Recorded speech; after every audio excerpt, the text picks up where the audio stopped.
Welcome to Chocolates by Suzanne. I've been a chocolatier for over 35 years, and over the next few weeks, I'm going to show you step by step how to make candy centers and dip your own homemade chocolates. My mother-in-law taught me the art of candy making and chocolate dipping, and most of the recipes that I will be demonstrating are hers. I knew from the first time that I helped my mother-in-law that I wanted to learn how to dip chocolates. Just like any new skill, there are lots of fails to go along with the successes. I've acquired many step-saving tools over the years, but I will teach you the basics that will enable you to be successful at your own candy making endeavors. I have demonstrated for many groups, and I have found that most people just want to watch and of course taste. So welcome if you are here just to watch. It takes time and a lot of trial and error to become proficient. So if you really want to learn, don't get discouraged. Living in Arizona makes it tough to find a place that is cool enough even in November, which is when I start the process for the Christmas gifts. It takes the entire month of November making centers or dipping them 6 days a week.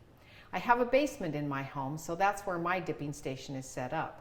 Even in the basement, a room air conditioner needs to be running to cool the room down and keep it at 65 degrees, which is the optimum dipping temperature. I usually make the centers one day, then once the candy has cooled, I cut and shape them into pieces and dip them the next day.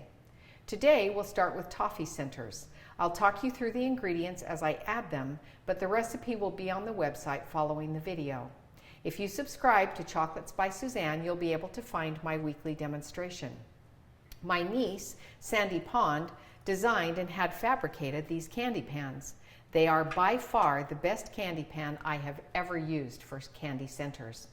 As you can see, there are slots cut so that your candy pieces are all the same size.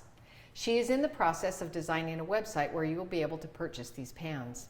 When she gets her website up and running, I will post a link to it. You may question if the hot candy runs out of the slots. It doesn't. I thought the same thing when I first got the pan. The only candy center that is soft enough to run out is caramel, and it only oozes a little bit of a bead outside some of the slots. I have a 1 inch, a 7/8 inch, and a 3/4 inch size slotted pans. I use the 1 inch pan for most candy recipes. Candy pieces that are rolled in nuts or coconut after dipping in chocolate get too large to fit into the candy cups, so then the 3/4 inch size works for those. I dip half the toffee in chocolate without rolling in nuts, and the other half is dipped and then rolled in nuts. So when I pour up the hot candy, I'm going to use both size candy pans. Each pan has 12 slots per side, so they can make 144 pieces of candy. I don't want to make that many pieces, so I have dams inserted so that I can make how many pieces I want. You can also pour this toffee recipe into a 10 by 17 inch jelly roll pan, which is what I used until I got the slotted candy pans a couple of years ago. Or if you cut the recipe in half, you can use a smaller cookie sheet. I make about 100 pieces of each kind of candy.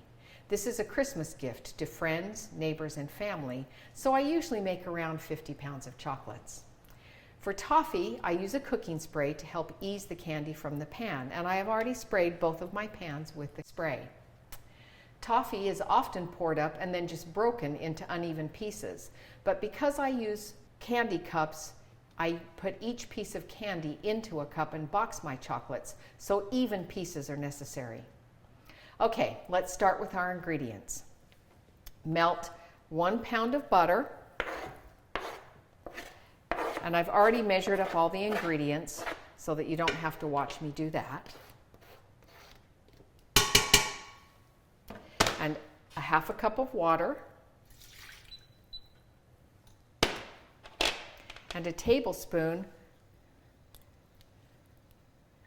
of light corn syrup.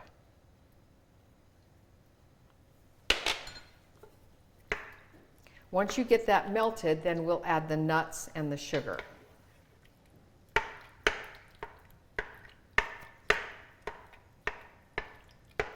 I already ground the nuts in a food processor.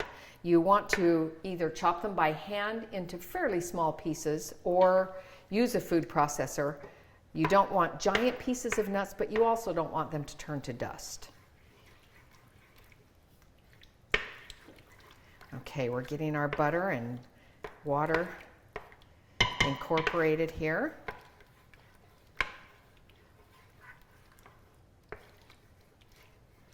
Once your butter is pretty much melted, you'll add your sugar.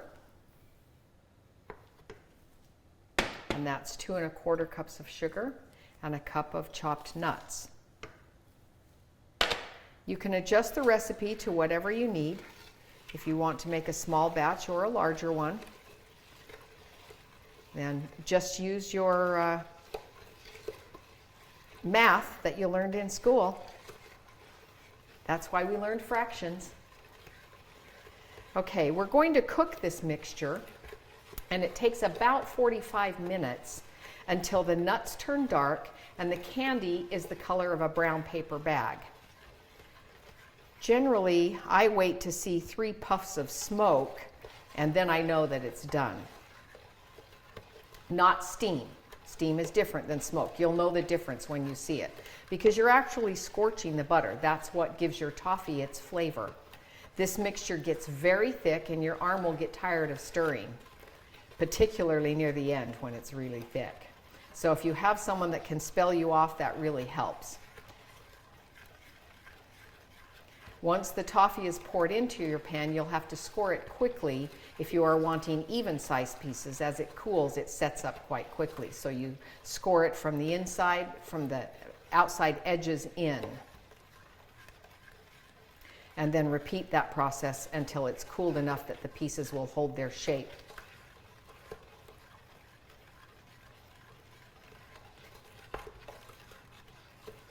The recipe that I'm using here makes about 150 pieces.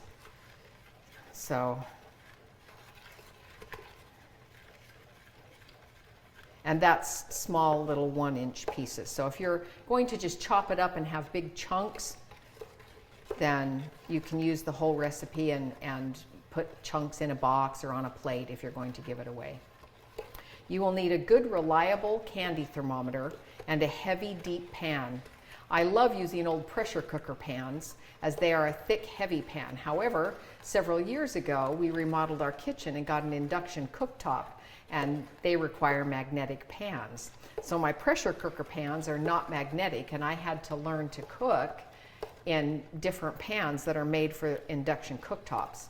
I can't use quite as high a heat, and the pans are not as heavy, so the candy burns more easily. So it took some adjustments for me to learn that. I tell you these things because your pans and your thermometer can make a difference in the success of your candy. I now use a digital thermometer, but I've tried every kind of candy thermometer on the market. As long as it is accurate, you can use any kind that you like. Because altitude makes a difference in your thermometer readings, you can test your thermometer by putting it in boiling water. At sea level, water will boil at 212 degrees. So whatever temperature that your thermometer reads in boiling water, you will need to adjust the candy temperature to reflect that difference. When I started making candy, I lived in Utah, and I had to make adjustments to my recipes when I moved to a lower altitude in Arizona. Another essential tool is a long-handled wooden spoon. The candy gets very hot, and you want to have your hands as far away from the boiling candy as possible. And I only use this particular wooden spoon for my candy making.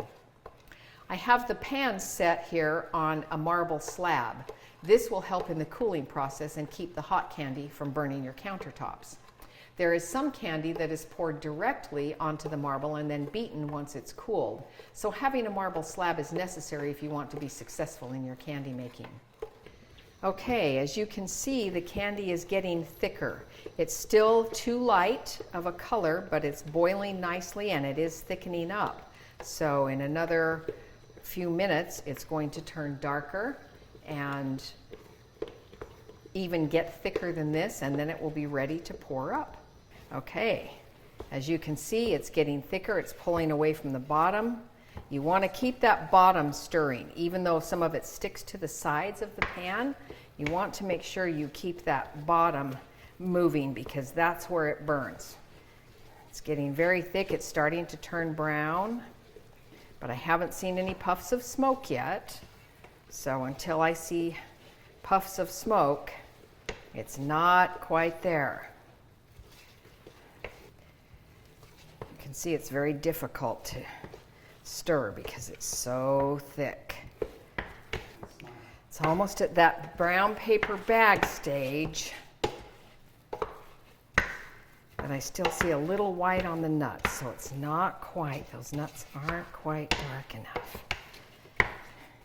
And if you don't get it hard enough, then you get a chewy toffee, and that'll pull your teeth out. You want it to really be a crunch so that it doesn't stick quite so much to your teeth. You want to be able to crunch it.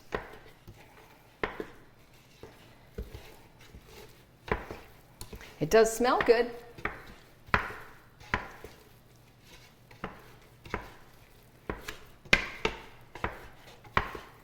Oh, I think I just saw a puff of smoke. Did you see a puff of smoke? Okay, there's another puff. We'll get one more little puff of smoke. You kind of have to pay attention and see it. Okay, I think we can pour up.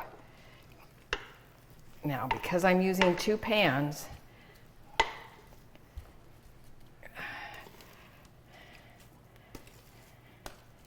oh my goodness, I may not have enough.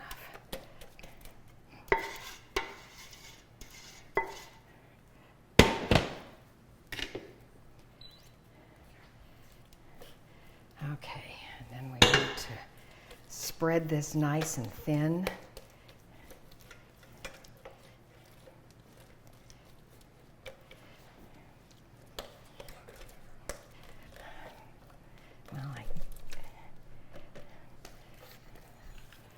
Okay.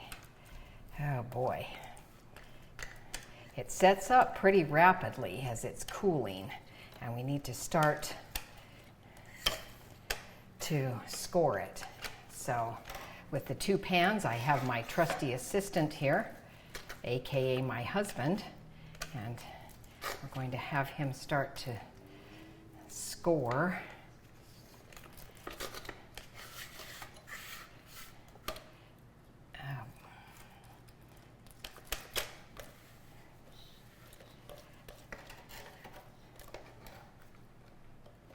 So you want to score those outside edges first.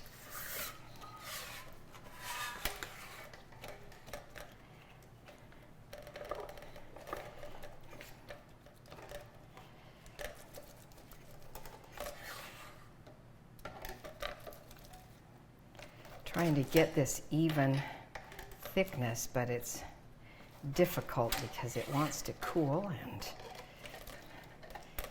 it's very thick mixture to work with. As you can see, the butter starts to rise up to the surface. As it cools, there won't be quite so much of that glisten, but we do, before we dip them, we do have to wipe off some of that excess butter. Otherwise, it changes the temper of the chocolate.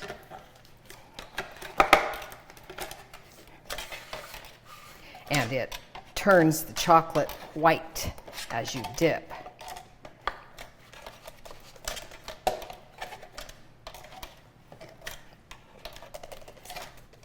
Once we get these cut, we will put them on these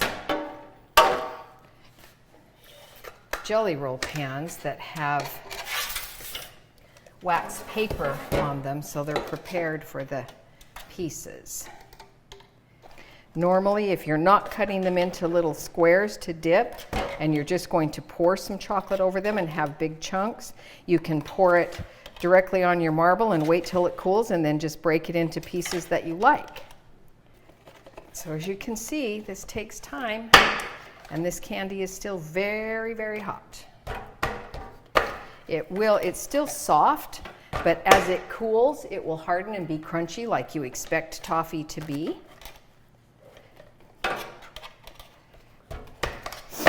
And generally, once it's scored, you can go ahead and break the pieces apart, and they'll stay in their shape.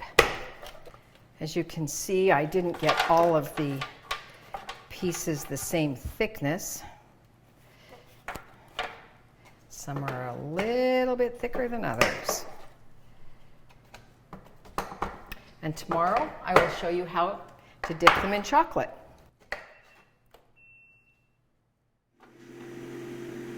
Hi, welcome to Chocolates by Suzanne. Before we start the dipping process, I would like to teach you about chocolate. It's best to use a tempered chocolate to dip your candy centers versus something like chocolate chips. Tempered chocolate will give you a crisp snap and will have a smooth, glossy, even-colored coating for your dipped chocolates. Tempering prevents the dull, grayish white color and waxy texture that happens when the cocoa butter separates out. I use Peter's Superfine and Merkin's Montrose chocolate, purchased in 10-pound blocks. You can research various brands of dipping chocolate and purchase what your budget can handle. I have a chocolate tempering machine that keeps my chocolate at a constant dipping temperature, which is 86.8. Before owning a machine, I had to melt the chocolate, then hand beat on a marble slab until the desired temperature was achieved. I also just purchased a bowl for my KitchenAid mixer that melts and tempers chocolate. I really recommend a tempering machine if you are serious about chocolate dipping. The optimum room temperature for dipping chocolates is 65 degrees. If you can dedicate a room, or in my case, my basement, then you can keep the room at that temperature. If you live in a colder climate, opening a window will cool your room. Living in Arizona makes it more difficult, even in November. You can dip in a room cooler than 65 degrees, but the chocolate tends to dry more quickly on your hand, and so you have to wash your hands more often. If the room gets above 67 degrees, your chocolate will dry too slowly, taking it out of temper, and you will get those white streaks. I mark the top of each kind of candy to identify what the center is. I use the same markings that I learned from my mother-in-law. I will show you with each different candy center. It is very important to wash your hands frequently to keep them nice and clean because you're dipping in food. However, rinsing is even more important. Chocolate absorbs smell, so if you have soap on your hands, the chocolate could end up tasting like your soap smells. Today, we are going to start with toffee centers. As you can see, I have the toffee cut up into 1-inch squares. I also used a clean but not terry cloth dish towel to wipe off any excess butter from the outside of the toffee. Butter will change the temper of the chocolate and you will get the white streaks. A few little white marks won't change the texture or taste of your chocolates, but it doesn't look as pretty. If the whole piece turns white, the texture does change a bit and you don't get that nice snap when you bite into it. So, you take a piece of candy in your hand, turn it upside down into your fingers, dip the whole piece of candy into your chocolate, making sure it's covered on all sides. I kind of turn it in my fingers, then tap off the excess chocolate on the edge, turn it over so you're right side up now onto your wax paper tray, and then I mark a diagonal line across my toffee, and I use my 2 fingers to go across it. I don't put a T on the toffee because making a T is difficult and I just could never make it look pretty. So here's another piece. It's upside down in my fingers. Turn it right side up. You can kind of smooth the chocolate across the top, then using 2 fingers, stretch it across and you get your diagonal line. For nutty toffee, I use the smaller pieces. They're 3/4 of an inch because the nuts are going to make them larger. Same process, dip it in the chocolate, make sure it's coated, and then turn it into your nuts. Using a spoon or other tool, cover the entire piece with nuts. It's really helpful if you can have a helper that does the nut part for you, since you've got chocolate on your hands and it takes more time with your opposite hand to try and cover it with the nuts. There's no marking necessary on these because the nuts cover them. In toasting your nuts, you put a single layer of almonds onto a cookie sheet and you toast them in the oven at 350 degrees for 8 to 10 minutes. Nuts will toast rather quickly, so start checking at about 6 minutes because it only takes about 30 seconds to go from toasted to burnt. Once you've chopped your toasted nuts, add a couple of tablespoons of butter for 2 cups of nuts and stir that in. When you're toasting pecans, they only take about 4 to 5 minutes to toast and they burn very quickly. I'll dip a couple more pieces for you so you can see the process into the chocolate. Make sure it's covered all the way around. Turn it over on your tray and mark the diagonal marking. The one mistake that everyone wants to make, and I did the same thing when I started, is that they want to slide that chocolate off of your fingers. You don't want to slide it off. You're dragging all the chocolate off the bottom of your piece. So it's important. Turn it over in your hand, dip it in the chocolate, make sure it's covered. I kind of turn it and make sure it's covered with my thumb. Turn it over on your tray and spread across to get your diagonal mark. I still get some messy pieces once in a while, and that's okay. People receiving them will appreciate the effort and the taste. Once the chocolate is dry, I put each piece into a candy cup, store it in a tin, and you can stack 2 or 3 layers on these. And once the tin is full, I mark what kind of candy it is, I put it into the refrigerator, and once it's ready, when all of my candy is dipped, then I put it into candy gift boxes for Christmas. Thanks for joining us today.